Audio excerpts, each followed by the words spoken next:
Welcome to निरुपस्ट्रिक video series. आज हम बात कर रहे हैं पीसीओएस के बारे में। इंडिया में हर 5 में से एक फीमेल को पीसीओएस की परेशानी है। हमारे साथ है डॉक्टर दीप्ति गुप्ता, जो हमें इस बीमारी के बारे में और जानकारी देगी। वेलकम टू निरुपस्ट्रिक मैम। मैम, पीसीओएस है क्या? काफी सालों से इसके केसेस बढ़ते जा रहे हैं, तो ये है क्या? पीसीओएस जो है फीमेल्स का एक ऐसा डिसऑर्डर है जो उनकी एंडोक्राइन डिसऑर्डर के नाम से जाना जाता है। और फीमेल्स में जो मासिक माहवारी होती है, हर महीने जो मासिक माहवारी आती है उसी के डिस्टर्बेंस को और उससे डिस्टर्बेंस से होने वाले लगातार चलने वाले डिस्टर्बेंस से होने वाले यानी कि इमर्ज इफेक्ट को पीसीओएस बोला गया है, जिसमें आपकी जो अंडाशय होता है, माना गया है कि फीमेल्स में जो ओवरीज होती है वो ओवरीज में जब सिस्ट बनने लग जाती हैं। हाँ, हालांकि जो है हर महीने एक अंडा मैच्योर होता है। This is the female cycle. हर माहवारी में, एक मासिक माहवारी में एक अंडा मैच्योर होकर के एक ओवम को प्रोड्यूस करता है। लेकिन पीसीओएस एक ऐसी प्रॉब्लम है जिसमें कि हमारे एंडोक्राइन सिस्टम में कुछ ऐसे डिस्टर्बेंसेस होते हैं जिसकी वजह से वो जो ओवम का हेल्दी ओवम को बनने का जो प्रक्रिया है वो वहाँ तक संपूर्ण ना होकर के एक से ज़्यादा जो है फॉलिकल्स मेच्योर नहीं होकर के इमेच्योर फॉर्म में जो है ओवरीज के अंदर पिंपल्स क्रिएट करते हैं। This is called like pimple वाला सरफेस हो जाता है ओवरी का। तो this is called polycystic ovarian disease, यानी कि एक से ज़्यादा सिस्ट जब ओवरीज में हो जाती हैं तो वो कहलाता है पॉलीसिस्टिक ओवेरियन डिजीज। इसका जो इफेक्ट है सिर्फ यहीं तक सीमित नहीं होता है। जब पॉलीसिस्टिक ओवेरियन डिजीज होता है तो ओवरी से भी कुछ हार्मोन्स निकलते हैं और वो जो है हमारे सेक्सुअल हेल्थ को मेंटेन करते हैं। जब एक लॉन्ग टर्म तक जो अंतर स्त्राव है, एंडोक्राइन डिस्टर्बेंसेस चलते हैं, तो क्या क्या इफेक्ट हमें देखने को मिलते हैं बॉडी में। हमें मिलता है मासिक माहवारी का इरेगुलर हो जाना, मोर देन 35 डेज का साइकिल हो जाना, और पेनफुल होना, लोअर एब्डोमेन में पेन रहना। ठीक है, इसके साथ साथ अनवांटेड हेयर्स का बढ़ना शरीर में, जैसे कि आपके फेशियल हेयर्स अनएक्सपेक्टेड जो होते हैं, और कालापन आ जाना, जैसे कि ग्रोइन, आर्मपिट, और जो हमारे जो ढके हुए पार्ट होते हैं गर्दन के पिछले हिस्से, वहाँ पे ब्लैक पैचेस का बन जाना, और कुछ मेल हार्मोन्स का बॉडी में एग्रीवेट होना, जिसकी वजह से जो है सडन ऑनसेट ऑफ पिंपल्स, यानी कि जिसे हम बोलते हैं व्यंग बोलते हैं, उनका उभरना। ये सब जो सिम्टम्स होते हैं पॉलिसिस्टिक ओवेरियन डिजीज के साथ एक यानी कि मल्टीपल बीमारियों को लेकर के आता है, इसीलिए इसे सिंड्रोम बोला जाता है, पॉलिसिस्टिक ओवेरियन सिंड्रोम, पीसीओएस। ठीक है, तो इसकी जो शुरुआत होती है, जरूरी नहीं है ये बहुत सारी, ये बढ़ क्यों रहा है इसके ऊपर हम फोकस करते हैं। ये बढ़ इसलिए रहा है क्योंकि हमारे खान पान, जीवन शैली, सब कुछ पहले से दिन ब दिन आगे, जैसे जैसे हम आगे बढ़ते जा रहे हैं भौतिकवाद की तरफ, तो ये चेंज होता जा रहा है। यानी कि हम लोग सेडेंट्री लाइफस्टाइल को ज़्यादा अपनाने लगे हैं, मशीनों पे ज़्यादा निर्भर रहने लगे हैं। लड़कियां लड़कियां जो हैं, जो अपने फेमिनाइन कैरेक्टर के लिए जानी जाती हैं, हालांकि फेमिनाइन और मैस्कुलाइन कैरेक्टर्स हर किसी के अंदर होता है, but females are the symbol of feminine. Like जब फेमिनाइन सिंबल्स जो होता है, जैसे आपकी स्पिरिचुअलिटी, आर्ट, क्राफ्ट, म्यूजिक, और एक लिटरेचर, ये सब चीज़ें जो होती हैं, ये सब मिलके लव, केयर, ये सब फेमिनाइन फीचर्स होते हैं। जब इन फेमिनाइन फीचर्स का जो रिडक्शन हो रहा है कॉन्टिन्यूस, जो हमारी लाइफ मटेरियलिस्टिक वर्ल्ड की तरफ बढ़ती जा रही है, तो फीमेल्स के हॉर्मोन्स डिस्टर्ब होते हैं। बहुत सारे रीजंस हैं इसके पीछे कि बढ़ता हुआ स्ट्रेस, यानी कि एक अंधी दौड़ में हम लोग भागे जा रहे हैं। हमारा जो दिनचर्या है, जो हमारी जो डेली रूटीन है, वो हम आइडियली फॉलो नहीं करते। हमारा डाइट अब इतना न्यूट्रिशियस नहीं रहा है, डाइट पुअर हो चुका है, पहले से कंपैरेटिवली लेस न्यूट्रिएंट्स वाला हो चुका है। और कुछ जैसे कि क्रैश डाइट्स भी हम लोग करते हैं, जैसे कि क्योंकि हालांकि देखा जाता है कि जब पीसीओएस से कोई ग्रसित होता है तो उसमें ओबेसिटी का भी टेंडेंसी पाया जाता है।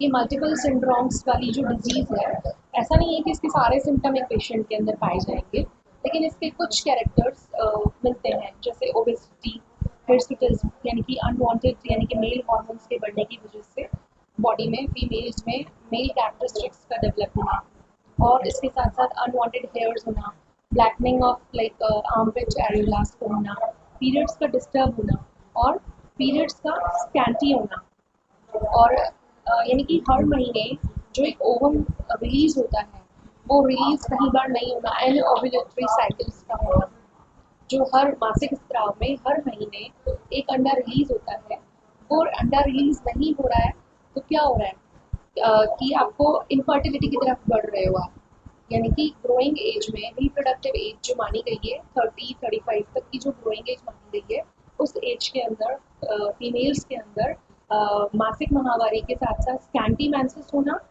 और इरेगुलर पीरियड्स होना, और या तो हैवी ब्लीडिंग होना या फिर एमेनोरिया होना या फिर मासिक स्राव का बंद हो जाना, ठीक है। और इसके साथ साथ यानी कि जो टेंडेंसी पाई गई है कि इंसुलिन रेसिस्टेंस की टेंडेंसी पाई जाती है इस बीमारी के अंदर, जिसमें आपकी बॉडी में ब्लड के शुगर पे काम करने वाले इंसुलिन का रेसिस्टेंस डेवलप होने लग जाता है, जिसकी वजह से बॉडी में जो है ओबेसिटी डेवलप होने लग जाती है और डायबिटीज़ के सिम्टम्स रिफ्लेक्ट होने लगते हैं। तो ये सब चीज़ें होती है पॉलिसिस्टिक ओवेरियन डिजीज़ में होता है। मैम, कॉमन फिजिकल सिम्टम्स क्या होंगे और इसका डायग्नोसिस कैसे करते हैं? इसका डायग्नोसिस हम करते हैं, काफ़ी सारे ब्लड टेस्ट होते हैं और अल्ट्रासाउंड। अल्ट्रासाउंड से हमें ये पता चलता है कि जो ओवरी का जो नॉर्मल साइज होता है उससे 2 या 3 गुना ओवरी का साइज हो जाता है। इसमें मल्टीपल सिस्ट जो पाई जाती हैं वो हमें फीचर देती हैं कि पॉलिसिस्टिक ओवेरियन सिंड्रोम से आप ग्रसित हो।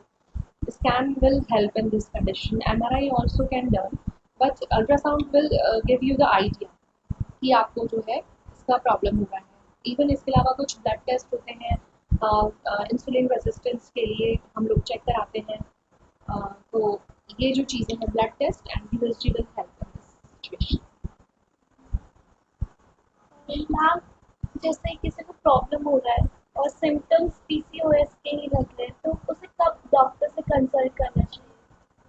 वैन लाइक ये मेरी सबसे आपसे गुजारिश है कि जो भी यंगस्टर्स हैं, लाइक स्कूल गोइंग गर्ल्स भी हैं जिनमें मैंसेस स्टार्ट हुआ है 12 to 16 ईयर्स की एज में, जब उनके मैंसेस स्टार्ट होने लग जाते हैं तो थोड़ा सा ना आयुर्वेद में हमारा इतना अच्छे से बताया गया है कि क्या ऋतुचर्या होनी चाहिए या मैंसेस के टाइम पे आपका कैसा आहार विहार होना चाहिए, आप उसको फॉलो करिए। फर्स्ट ग्राउंड स्टेप तो पीसीओएस के लिए वहीं पे स्टार्ट हो जाता है। तो आपकी मेंस्ट्रुएशन में आप उसको कैसे मेंटेन करते हैं, मेंस्ट्रुएशन आपका हो रहा है, हेल्दी हो रहा है, तो अगर आप अनहेल्दी हैबिट्स रखते हैं यानी कि डाइट आपका पुअर है और सेडेंटरी लाइफस्टाइल है और यानी कि बहुत ज़्यादा स्ट्रेस है लाइफ में और आपके पीरियड्स जो है डिस्टर्ब होना स्टार्ट हो गए हैं, तो this is the alarming time कि आप तभी फोकस करिए ताकि आप इस कॉम्प्लिकेटेड डिजीज़ के यानी कि उस तक नहीं पहुँचे और आप पहले ही इसको जैसे ही आपके पीरियड्स डिस्टर्ब होना स्टार्ट हो जाए और पीरियड्स पेनफुल हो, आपको लोअर एब्डोमेन में बेली रीजन में पेन रहने लग जाए, दिस इज़ अलार्मिंग साइन। और इसके अलावा अनवांटेडली आपके पिंपल्स होने लग जाएँ और ब्लीडिंग डिस्टर्बेंसेस तो मैंने बताया, स्कैंटी मेंसेस हो रहा है या फिर मेंसेस बंद होना स्टार्ट हो जाए, आपके अनवांटेड हेयर्स दिखने लग जाए फेस पे और उसके अलावा जो है आपकी आर्म पिट्स एरियोला में जो है ब्लैकनिंग दिखने लग जाए और स्ट्रेस बहुत बढ़ जाए, this is the alarming science. Ma'am, Ayurveda के अकॉर्डिंग इसका क्या इलाज है? हम क्या कर सकते हैं आयुर्वेदा से रिलेटेड? आयुर्वेदा में इसको माना गया है रस दुष्टि। आयुर्वेद जो फॉलो करता है वो बोलता है कि स्वास्थ्य क्या है, सम दोष समनिश्च सम धातु मलक्रिया प्रसन्न आत्मेंद्रिय स्वस्थ भी दिए थे, ये सबके लिए लागू होता है, नॉट ओनली फॉर पीसीओएस। कि जब आपके दोष 3 दोष माने गए हैं, वात पित्त कफ, शरीर में एक बैलेंस फॉर्म में रहे, इसके अलावा धातुएं मानी गई हैं रस रक्त मांस मेद अस्थि मज्जा शुक्र, ये 7 धातुज हैं, 7 टिश्यूज हैं जो डिग्निफाई करते हैं बॉडी के डिफरेंट डिफरेंट सिस्टम्स को। अगर ये सिस्टम आपका बिल्कुल अच्छा है, मेंटेन है, वेल डेवलप्ड है, इसके साथ साथ आपकी अग्नि, अगर आपका फायर मेटाबॉलिज्म, अगर आपका मेटाबॉलिज्म अच्छा है, देन यू आर दोषम अग्निशम धातु मल अग्निय, बॉडी से निकलने वाले जो एक्सक्रीटरी प्रोडक्ट्स हैं लाइक यानी कि मल, मूत्र और पुरुष, ठीक है ना, स्वेट, ये अगर प्रॉपर वे में निकल रहे हैं तो दिस इज कॉल्ड स्वास्थ्य। तो पीसीओएस के अंदर में ऐसे होता है कि फीमेल्स के मेंस्ट्रुअल साइकिल में डिस्टर्बेंसेस आने के पहले ही बहुत सारी मेटाबॉलिक डिस्टर्बेंसेस पहले ही शुरू हो जाती है। रस धातु जो मानी जाती है कफ का मेन, आर्तव को बनाने वाली जो मेन रस धातु है, जिसको लसिका से सिंबॉलिज्म माना जाता है बॉडी के अंदर, उसकी अग्नि में दृष्टि होना ये माना जाता है। इसके साथ साथ वात का जो प्रकोप है ये भी कारण माना जाता है कि एयर एंड स्पेस इज वाता इन योर बॉडी। इसका जो मूल स्थान माना गया है, अपान एरिया माना गया है आपका बॉडी में, पैल्विक रीजन एंड बोन्स, ये आपके जो है बॉडी में स्थान माने गए हैं वात का, ठीक है।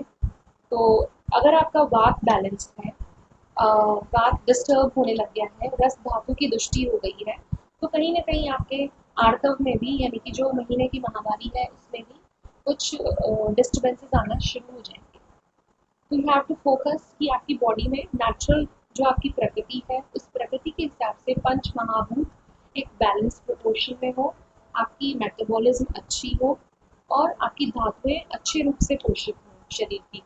उनको मेंटेन करने के लिए जैसे है कि जीवन शैली को बहुत ही यानी कि अच्छे से व्यतीत करना, जैसे जो आयुर्वेद में बताई गई है कि ऋतु काल में यानी कि जो मेंसेस होता है उस टाइम में स्पेसिफिकली बताया गया है कि क्या रेजिमेंट हमें फॉलो करना चाहिए। हमें उस समय आयुर्वेद के हिसाब से वो वात का समय होता है, ऋतु का, जब आपको ब्लीडिंग होता है, जो 1 to 4 days जो ब्लीडिंग फेज होता है वो आपका वात का यानी कि प्रकोप का काल होता है। तो उस समय उसको करने के बैलेंस करने के लिए आपको क्या करना चाहिए, आपको कोई एक्सरसाइज नहीं करनी, आपको एकदम रूटीन लाइफ में बिल्कुल बिल्कुल सादा खाना लेना है, लो फैट डाइट लेनी है और ब्रह्मचर्य का पालन करना है, ठीक है ना। इन सब चीज़ों को पालन करते हुए यानी कि बोला गया है कि कम एक्टिविटीज़ करनी है, कोई मसाज, कोई nails trimming, hair cutting, body में मसाजेस, ये सब नहीं करना उस टाइम पे। एकदम यानी कि सेडेंटरी लाइफ को 3 से 4 दिन में आपको जीना है। अगर आप उस काल को बात का, अगर आप उस पीरियड के अंदर जब आपको हेयर ब्लीडिंग होता है 1 to 4 days, अगर आप उसमें और एक्सर्शन करते हैं, स्ट्रेस लेते हैं या वही अपना नॉर्मल रूटीन जो चल रहा है वही जीवन जीते हैं, तो उससे क्या होता है, वात की वृद्धि होना शुरू हो जाती है, धीरे धीरे आपके पीरियड्स पेनफुल होना स्टार्ट होते हैं, ठीक है। बॉडी में वात पित्त कफ का बैलेंस रहना ही सबसे मूलभूत सिद्धांत है। वो बैलेंस कैसे रहे उसके लिए हमारे आचार्यों ने ये तक बताया हुआ है कि कौन सी ऋतु में कैसा आपको ऋतु के हिसाब से क्या खाना चाहिए, कैसे जीवन जीना चाहिए। उसी के हिसाब से बताया गया है कि जो फीमेल्स का जो मेंस्ट्रुअस वाला टाइम होता है उसमें आपको कैसे कैसे अपना डाइट और व्यवहार होना चाहिए। हम जैसे ज़्यादातर आयुर्वेदा के अकॉर्डिंग ज़्यादातर बीमारियां हमें लाइफस्टाइल के चेंजेस की वजह से होती है। तो मैम कैसे हम पीसीओएस को प्रिवेंट कर सकते हैं हमारे लाइफस्टाइल के चेंजेस के थ्रू? हम अपनी लाइफस्टाइल में ये कर सकते हैं कि कार्बोनेटेड ड्रिंक्स को पीना और यानी कि चिप्स, चॉकलेट्स जो है यानी कि रिप्रोडक्टिव एज में एंटर होते समय या फिर एक मैरिज के लिए जब लड़की अपनी जब प्री ब्राइडल के लिए जब यानी कि तैयार होती है उस समय उसकी बॉडी में इन सब चीज़ों का अवलोकन करना कि सब कुछ बैलेंस अवस्था में है या नहीं आयुर्वेद की दृष्टि से, क्योंकि हमारा जो एक फीमेल और मेल का जो एक बॉडी का जो सिस्टम है वो फाइनली जो एम होता है, प्रोक्रिएशन इज द एम। उस प्रोक्रिएशन को हेल्दी करने के लिए फीमेल सिस्टम को हेल्दी बनाना ज़रूरी है और उस हेल्दी सिस्टम को बनाने के लिए अपने इनकी रूटीन में डाइट पे फोकस करना बहुत ज़रूरी है कि डाइट हमारी कैसी होनी चाहिए। उसमें बाज़ार जैसे मैगी, पास्ता या जो भी आप जंक फूड्स ले रहे हैं वो जंक फूड्स मिनिमम होने चाहिए। हालांकि आप इससे दूर नहीं रह सकते लेकिन once in a week you can take, but apart from the 7 days you just follow the, यानी कि आपको फॉलो करना चाहिए एक आइडियल रेजिमेंट को कि हमारा जो हम लोग ज़्यादा ही वेस्टर्न कल्चर को इतना अपना रहे हैं कि हमारे नाश्ते में ब्रेड्स ही अब होने लग गया है, जबकि हमारा जो पुराना समय था जहाँ हमें सिखाया गया था कि हमें दलिया, जौ की राबड़ी या बहुत सारी ऐसी पौष्टिक चीज़ें जो हमें बताई गई थी कि हमें अपने ब्रेकफास्ट में उनको करना चाहिए, हम लोग उनको फॉलो नहीं करते हैं। ठीक है ना? हम लोग सबसे पहले हमें अपना सुधारना है अपना डाइट का पैटर्न, कि उसमें carbonated drinks, cold drinks, junk foods, chips, chocolates, इनको एक डेली रूटीन की हैबिट नहीं बनाना है। ठीक है ना? ये सब क्या करते हैं कि आपकी कहीं न कहीं आपके मेटाबॉलिज्म को हैम्प करते हैं और इनकी न्यूट्रिशनल वैल्यू इतनी नहीं होती है। जो आप फूड्स आप डेली इनटेक करोगे, this will nourish you internally. जो एक रॉ फूड आप रोज एक या दो फ्रूट्स खाइए, मौसम के फल खाइए, वो आपको इंटरनली नरिश करेंगे। जंक फूड और उनको अपनी रूटीन का हैबिट मत बनाइए। अगर कोशिश से भी आपने उसको अपने रूटीन में अपना रखा है, कॉफ़ी को, अल्कोहल को और धूमपान को, यानी कि जो जितने भी एडिक्शंस होते हैं उनको आपने अगर हैबिट से भी अपने लिए अच्छा बना रखा है तो उसको धीरे धीरे करके छोड़िए।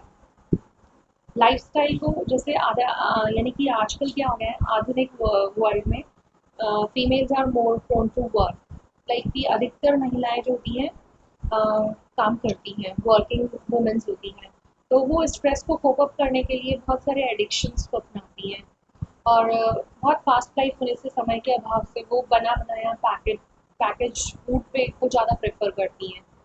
ठीक है ना? तो उससे क्या होता है उनका इंटरनल बॉडी जो नरिशमेंट चाहिए बॉडी को, वो नरिशमेंट कहीं न कहीं लेस होता है और वो क्या करता है आपकी डाइजेस्टिव फायर को हैम्प करता है। डाइजेस्टिव फायर को हैम्प करेगा तो अपने आप ही आपकी उत्तरोत्तर जो धातुएँ हैं रस से, जिससे आपका आर्तव और स्तन्य बनना है, उससे रस रक्त बनना है, मेंस्ट्रुएशन के लिए जो ब्लीडिंग होना है, ब्लड बनना है, वो सब आपकी डाइट से भी बैलेंस हो सकता है। अगर आप एक हेल्दी डाइट को फॉलो करेंगे तो आप कभी भी ये नहीं सोचेंगे कि आपको जो है पुअर डाइट की वजह से पीसीओएस जैसी प्रॉब्लम होने का खतरा हो सकता है। मैम जैसे यंगस्टर्स में टीनेज में प्रॉब्लम बहुत ज़्यादा होता है, ये उसका रूट है, तो स्कूल गोइंग गर्ल्स के लिए क्या टिप्स हो सकते हैं? School going girls go first, their mothers should be like more focused on them, इनका डाइट पे फोकस करें। Exercise is a part of life, like ना कुछ एक एक्सरसाइज को एक अपना पार्ट बनाएं। कपालभाति करें। अगर जैसे कपालभाति होता है, this is a very good like exercise for, this is pranayama kind of. इसके अलावा सूर्य नमस्कार, कुछ अगर सीडेंट्री लाइफस्टाइल है तो डू योगा, और अगर नहीं है तो रनिंग, वॉकिंग, ये सब भी एक पार्ट बना है अपनी लाइफ का, क्योंकि यही एक यानी कि इसका ऐसा टाइम है स्कूल गोइंग एज में, टीन एज में, जब मेंसेस स्टार्ट होता है, तभी से अगर आप उसका केयर करना स्टार्ट कर देते हैं अपनी बॉडी का, focus on more balance diet, ऋतु के हिसाब से जीना और थोड़ा बहुत एक्सरसाइज करना, जंक्स वगैरह और जितने भी कार्बोनेटेड ड्रिंक्स के फूड्स हैं इनको अवॉइड करना। ठीक है? तो ये सब चीज़ें आपको यानी कि उस तरफ बढ़ने ही नहीं देंगी, क्योंकि इनका जो रूट कॉज है वहीं से जन्म लेता है। या फिर वर्किंग लेडीज़ जो बहुत यानी कि काम के स्ट्रेस की वजह से जो है अपना रूटीन मेंटेन नहीं कर पाती है, they have to make some time for their self themselves also, कि उनको अपना बॉडी को कैसे न्यूट्रिशन की नीड्स को फुलफिल करना है, डाइट को पुअर होने से बचाना है। ठीक है ना? एक हेल्दी फूड लेना है, फ्रूट्स को अपनी डाइट में रखना है, कैल्शियम के फॉर्म में काऊ मिल्क लेना है, घी किस क्वांटिटी में लेना है, ओबेसिटी ना बढ़े उसके लिए एक्सरसाइज करनी है, कपालभाति करना है, और कुछ ऐसी फेमिनाइन लाइक हर्ब्स भी होती हैं जैसे अशोका, एलोवेरा, शतावरी, बहुत अच्छी अच्छी हर्ब्स हैं, दशमूल, जो यानी कि फीमेल हार्मोन्स को बैलेंस करने के लिए दिया जाता है। तो यानी कि अगर वो इनिशियली अपने रूटीन को थोड़ा ठीक करने लग जाएंगे तो ये प्रॉब्लम का बहुत कुछ सॉल्यूशन निकाला जा सकता है। ठीक है? तो मेटाबॉलिज्म को सही करने से ही सारे सब चीज़ें ट्रैक पे आएंगी। स्ट्रेस को ओवरकम करना ज़रूरी है, उसके लिए हम बहुत सारी चीज़ें कर सकते हैं। अगर सिचुएशन एग्रवेट हो गई है और आप पीसीओएस से सफ़र हो चुके हैं और इनफर्टिलिटी की ओर बढ़ गए हैं, इसके बाद आगे बहुत सारी प्रॉब्लम्स आती है, थिनिंग ऑफ हेयर, बाल्डनेस और patchy hairs, loss of confidence, क्योंकि बॉडी का शेप जो है डिस्टॉर्टेड हो जाता है, ओबेसिटी हो जाता है, सेंट्रल ओबेसिटी हो जाता है, तो उसको ओवरकम करने के लिए go for like panchakarma. This is the shodhan treatment in Ayurveda. We do like according to individual prakriti, उसकी विकृति को देख करके हम लोग प्लान करते हैं कि किसके लिए कौन सा पंचकर्मा सूटेबल है, किसको वमन कराना है, किसको विरेचन कराना है.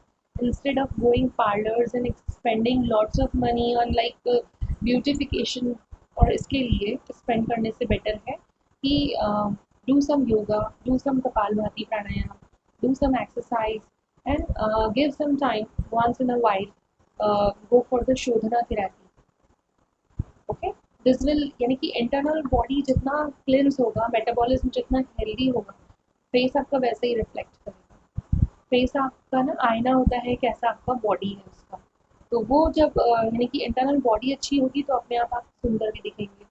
तो आपको अगर, क्योंकि फीमेल्स में इस चीज़ का बहुत वो लोग का सब लोग बहुत वो होते हैं कि आकर्षक बने रहना और सुंदर बने रहना, तो उसके लिए क्या ज़रूरी है, अपना डाइट का रेगुलराइज होना ज़रूरी है कि हमारी डाइट में अगर ज़्यादा प्लेन फूड्स और यानी कि बाहर के ब्रेड्स और ये सब चीज़ें खाने में जब ज़्यादा होंगी तो अपने आप आपको लगेगा कि आपका मेटाबॉलिज्म गड़बड़ हो रहा है, आपको जो है कॉन्स्टिपेशन रहने लग रहा है. कॉन्स्टिपेशन तो एक यानी कि स्टार्टिंग है इसकी. जब जो कॉन्स्टिपेशन स्टार्ट होगा, देन ब्लॉटिंग, देन डिस्पेप्सिया, और स्ट्रेस एग्रवेट होकर के आपकी जो है भूख को और काफ़ी सारी चीज़ों को और कंट्रोल करेगा. जिससे क्या होगा, आप खाएंगे, आप सोचेंगे कि हम खाते तो दिन भर में सिर्फ 2 रोटी है, लेकिन हमारा वेट गेन कैसे हो रहा है.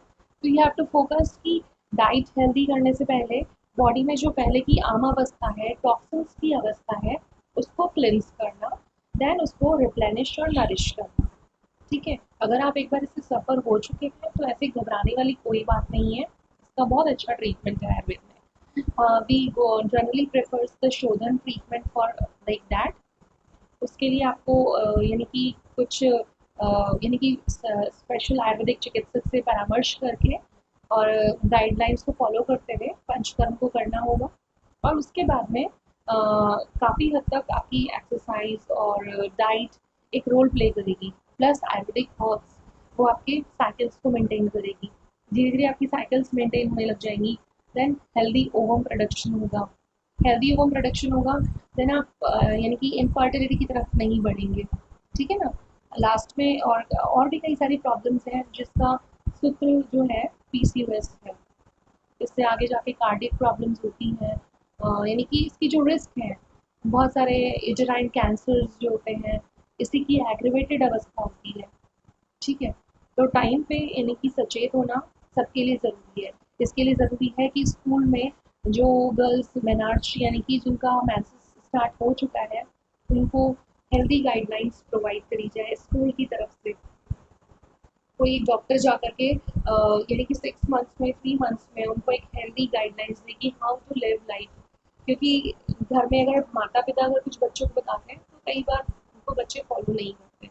लेकिन जैसे यंगस्टर्स को स्कूल में ही इस चीज़ की काउंसलिंग या 1 डे लाइक वर्कशॉप अगर मिल जाए, जिससे कि वो ये जान पाए खुद से, वो जब प्रण लेंगे कि हाँ हमें एक हेल्दी डाइट और एक हेल्दी रेजिमेंट को फॉलो करना है. लेकिन हाँ, ऐसा नहीं है कि आपको किसी चीज़ से दूर रहना है. आप अपनी हर लाइफ को, आधुनिक लाइफ को भी इंजॉय करिए, लेकिन मेन पहले आप देखिए कि आपका कहीं ना कहीं इससे कोई ओवर एडिक्शन तो नहीं हो रहा है, इससे कहीं नुकसान तो नहीं हो रहा है आपकी बॉडी को. क्योंकि आप अगर मोटे दिखेंगे तो ये आपका एक तनाव का कारण है.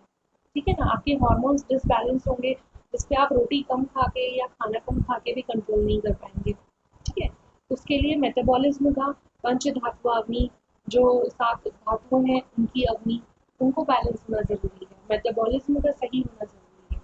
और in the like in allopathic world there is like not yet a confirm treatment. आज तक ऐसा कुछ नहीं है इसका. आयुर्वेद में हम लोग इससे अप्रोच कर सकते हैं कि आप अपनी प्राकृतिक जीवन शैली को अपनाइए, नेचर के पास जाइए. यानी कि you are made up of 5 elements: water, air, space, earth and fire. आप अपनी बेसिक कॉन्स्टिट्यूशन जानिए कि आप किस बेसिक कॉन्स्टिट्यूशन के हैं, और वो विद लाइक नेचर से एक सिंक्रोनाइजेशन बनाइए अपना. ठीक है, जितना प्रकृति के पास जाएंगे उतना आप हेल्दी रहेंगे. दिस इज जितना भी आधुनिकता की तरफ चले जाएं, लेकिन अपनी रूट्स को पहचानिए कि हमारी जो रूट्स हैं वो किससे नरिश होंगी, उसको नरिश और रिप्लेनिश करिए और हेल्दी यानी कि प्रोसीड करिए, हेल्थ की तरफ प्रोसीड करिए, क्योंकि आयुर्वेद भी इसी को फोकस करता है। प्रिवेंशन को हम लोग पहले देते हैं। आयुर्वेद के जो प्रयोजन है, व्याधि स्वस्थ से स्वास्थ्य रक्षणा आतुरस्य विकार प्रशमनम, ये बताता है कि हेल्थ को यानी कि मेंटेन करना is a prime motive. And disease condition तो वो होती है जिसमें कि थक हार के इंसान बहुत टाइम तक अपनी किसी प्रॉब्लम को इग्नोर करते करते लिमिट तक बढ़ा लेता है, जिसका सोल्यूशन करना भी किसी भी चिकित्सक के लिए इतना आसान नहीं होता है। उसको बहुत उसके ऊपर स्टडी करना होता है, उसको बहुत उसके लिए रेजिमेंट्स बनाने होते हैं, जिसके लिए उसको खुद को फॉलो करना भी टफ हो जाता है कहीं बार। ठीक है ना। Go for the ideal life style. Ayurveda में बहुत सारी चीज़ें बताई गई हैं, उनको फॉलो करिए। और किसी भी यानी कि अगर आप इस बीमारी से सफ़र कर रहे हैं, इनफर्टिलिटी से सफ़र कर रहे हैं, तो डोंट लाइक अपने आप को तनाव में मत ले जाइए। इसका बहुत अच्छा ट्रीटमेंट है। कई बार ये ट्रीटमेंट जो है 3-4 महीने से ज़्यादा समय भी ले लेता है। ठीक है, but it will like taken care of. Like आप एक अच्छे चिकित्सक के पास जाइए, परामर्श लीजिए। और ऐसा नहीं है कि इसका सोल्यूशन नहीं है। We will do our best. Thank you so much ma'am. I am sure इन टिप्स से हमारे व्यूअर्स को काफ़ी बेनिफिट्स मिलेंगे, काफ़ी उनको पता चलेगा